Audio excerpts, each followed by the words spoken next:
ในวันที่10 มีนาคม 2026 ที่แผนกการเงินนครหลวงเวียงจันทน์สวยสหกรณ์ประจำนครหลวงเวียงจันทน์ได้จัดกองประชุมสรุปตีราคาการจัดตั้งปฏิบัติเวียกงานแขนงสวยสหกรณ์ประจำนครหลวงเวียงจันทน์ปี 2025 และกำหนดทิศทางแผนการและมาตรการจุดซูมปี 2026 โดยการเข้าร่วมเป็นประธานของท่านเวียงสาลีอินทพรหมหัวหน้าแผนกการเงินนครหลวงเวียงจันทน์ท่านอนุวงศ์บัวพันธ์ห้องหัวหน้ากรมสวยสหกรณ์กระทรวงการเงินและท่านวินัยทิพย์ดาราหัวหน้าสวยสหกรณ์ประจำนครหลวงเวียงจันทน์มีพนักงานลักแรงแขนงสวยสหกรณ์ประจำนครหลวงเวียงจันทน์ประจำเมืองอ้อมคางและแขกที่ได้รับเชิญเข้าร่วม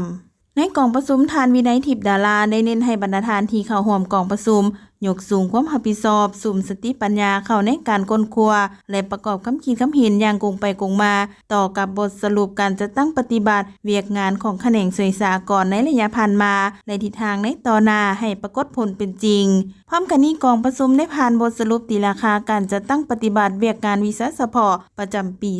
2025และทิศทางแผนการปี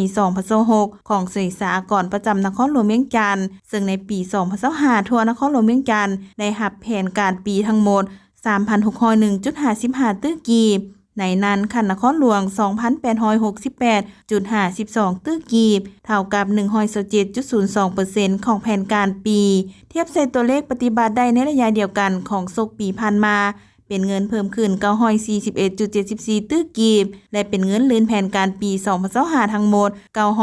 973.03 ตื้อกีบในนั้นคันนครหลวงจัดเก็บได้ 3,681.47 ตื้อกีบเท่ากับ 128.34% ของแผนการปีคันเมืองจัดเก็บได้ทั้งหมด 893.11 ตื้อกีบเท่ากับ 121.84% ของแผนการปีโอกาสนี้ท่านเวียงสาลีอินทพรหมหัวหน้าแผนกการเงินนครหลวงเวียงจันทน์ได้แสดงความเป็นเอกภาพต่อการสรุปตีราคาที่ได้ส่องแสงถึงด้านดีและข้อคงคางที่ได้จัดตั้งปฏิบัติในระยะผ่านมาและมาตรการต่างๆที่จะจัดตั้งปฏิบัติในปี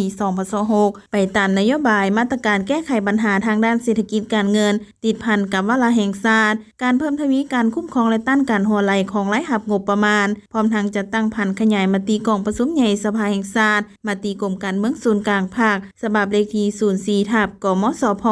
และมติของรัฐบาลฉบับเลขที่05/รบว่าโดยการสร้างเศรษฐกิจเอกราชเป็นเจ้าตนเองในระยะใหม่โดยการเพิ่มทวีการคุ้มครองจัดเก็บรายรับให้ครบถ้วนโปร่งใสต้านทุกช่องว่างการหัวไหลของรายรับและรับประกันการปฏิบัติรายจ่ายงบประมาณแห่งรัฐให้ปรากฏผลเป็นจริงอย่างเป็นเอกภาพในขอบเขตทั่วประเทศ